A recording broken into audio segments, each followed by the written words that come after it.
A lot of Dolphins news to get to on today's show, but make sure you are subscribed because we're taking on the 49ers this week in our Week 16 sub battle. We're almost getting doubled up right now, so help me out. Subscribe to the channel. You'll get the latest Dolphins news videos every day. And we'll also be live on Sunday for a watch party between Miami and San Francisco, live an hour before we kick off. So 3:25 Eastern Time, 2:25 Central Time. Make sure you sub and make sure you join us because we're going to still have a lot of fun this Sunday for Dolphins 49ers.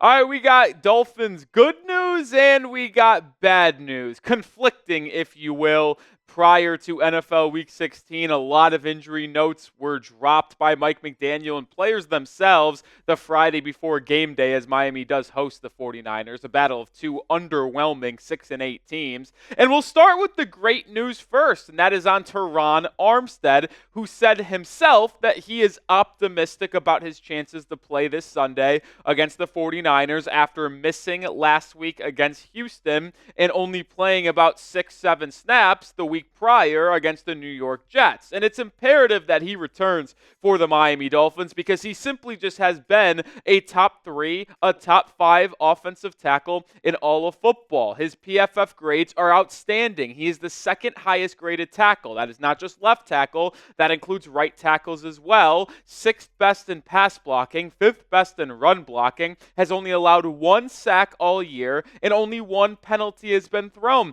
on Terron Armstead. Like I mentioned, even though he is old, even though there are retirement rumors, even though he has injury problems and an injury history that sometimes limits him, he has just been a top 3 offensive tackle in all of football this year. And he's been really the one bright spot on this offensive line. You could talk about Aaron Brewer at center, but when you have Armstead playing at the elite level he is at left tackle, it really just kind of calms you a little bit on that side of the O-line, and it's even kind of hid some of the blemishes of Robert Jones at left guard. Not enough, though, because we still know how bad Robert Jones is.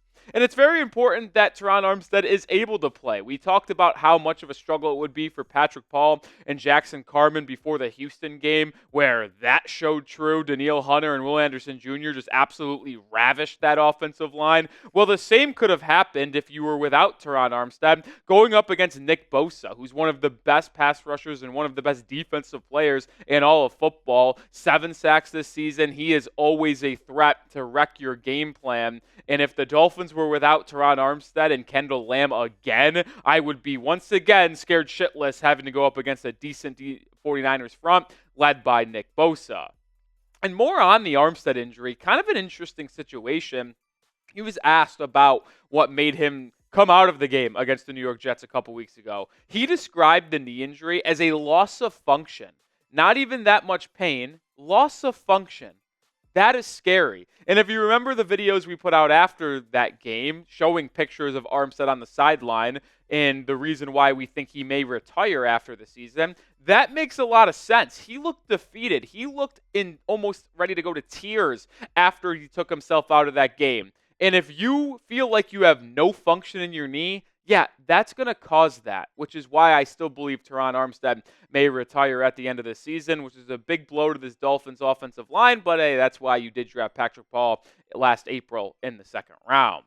Show some love to the veteran, Terron Armstead. Spam his jersey number down in the comments section, number 72. He has been a warrior this season for Miami and playing at an all-pro level. Show him some love by spamming his jersey number.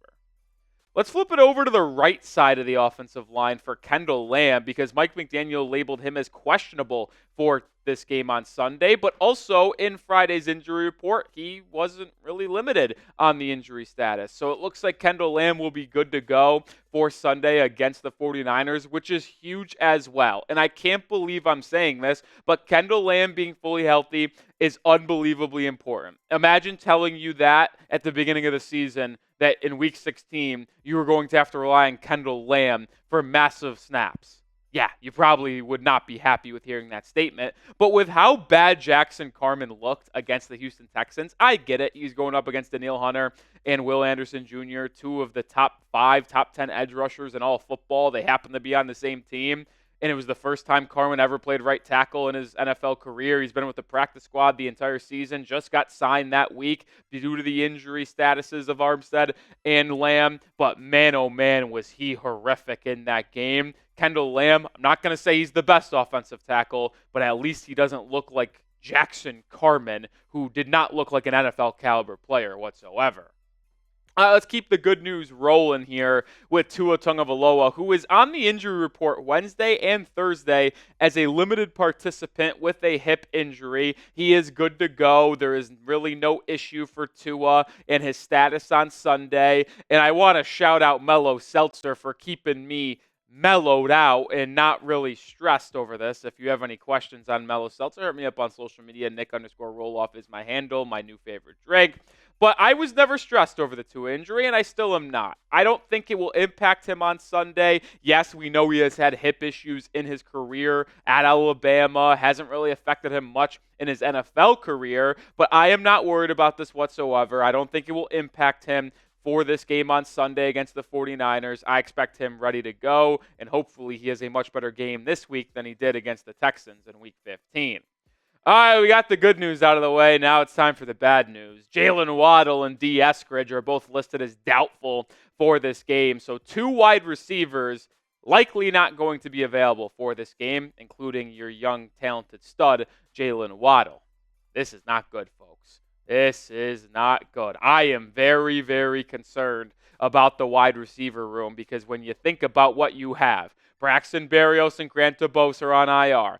Jaylen Waddle and D. Eskridge, 2 of your 5 active members on the 53-man roster, are not going to play in this game, which means you only have 3 healthy wide receiver on your 53-man roster. Tyreek Hill, rookie Malik Washington, and River Cracraft, who has done absolutely nothing this season. But then on Friday's injury report, Tyreek Hill is limited and questionable for the game due to that wrist injury he's been dealing with. When you think of what the Dolphins have at wide receiver for this game on Sunday, you have 3 guys on your active roster that will play. I still think Tyreek Hill will play. But then you have 3 guys that will have to be elevated. Not all 3, but at least 1, likely 2, and Eric Ezukama, Isaiah McKenzie, who you just signed to your practice squad this week, and Tyreek Black, who has been there for all year long. It is not a good situation in Miami when it comes to the wide receiver room because do we trust Malik Washington to be a wide receiver too? Probably not. He's only really a slot guy, and he really hasn't got that much PT there anyway. It's unfortunately going to be probably a lot of River Cracraft on the boundary alongside Tyreek Hill. Expect Jonnu Smith and Devon Achane to get a lot of work this week in the passing game. They already have, but they're going to have to step up some more with no Waddle or D. Eskridge. Don't lie to me. Are you concerned about the wide receiver situation in Miami? Type Y for yes or type N for no. Let me know what you think down in the comment section. Well, you already know how my feelings are. I don't know how you couldn't be concerned about this wide receiver room because Tyreek Hill has had a little bit of a down year. This Tua Tagovailoa and passing attack of Miami has not been as explosive as it has been in the past. It's been check down city. Maybe that's the offensive line. Maybe that's the lack of ability to create separation down the field.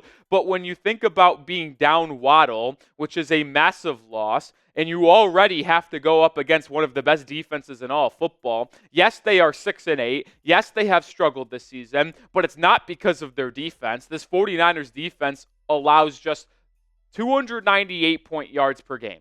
That is the 3rd fewest amount in the NFL, and it's even better against the pass, where they allow 181 yards per game. That's the 2nd fewest in the NFL. So you're going up against one of the best secondaries, one of the best defenses in terms of yardage allowed in the entire National Football League, and you are going to be down Jaylen Waddle and only having 3 healthy 53-man wide receivers, and 2 of them I don't really trust whatsoever. Yeah, that is going to be quite concerning, and I know a lot of Dolphins fans don't really care, but you still do have a chance to make the playoffs if you win out, and I don't know if that's going to happen when you're going up against a team like San Francisco with the amount of injuries that you have.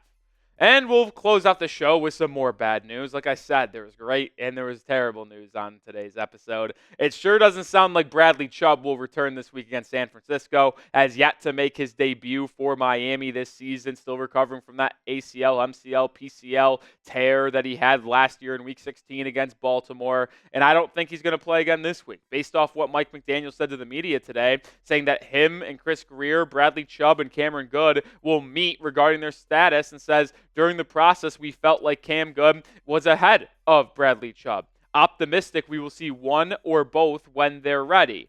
So, well, you hear that quote. You hear that Cameron Good is ahead of Bradley Chubb in terms of his recovery process. It certainly feels like Bradley Chubb will be a no-go for this week, which means there is only a chance that he plays 2 games this year against the Cleveland Browns in Week 17 and Week 18 against the New York Jets. Even if Miami loses this week, I still think it's important to get Bradley Chubb snaps and reps on the field to get his knee back in action, get him mentally ready as you get into the offseason, and you get to see what you have in Chubb still, if he still has some explosiveness, because he has a $29 million cap hit this offseason. And you have to address whether you want to hold on to that or maybe trade him / June 1st post release him to save some money. Got to see what you have in Chubb still. Remember, the last day that they can activate him to the 53-man roster is December 25th. If he is not activated to the 53-man by the end of 4 p.m. Eastern time on that Wednesday afternoon, he is not returning this season whatsoever. We'll keep you updated on if he ultimately comes back, which is why you need to subscribe to the channel, because we'll have you covered on everything you need surrounding the Miami Dolphins. Hit that sub button. Make sure you join us on Sunday for Dolphins 49ers Week 16 watch party.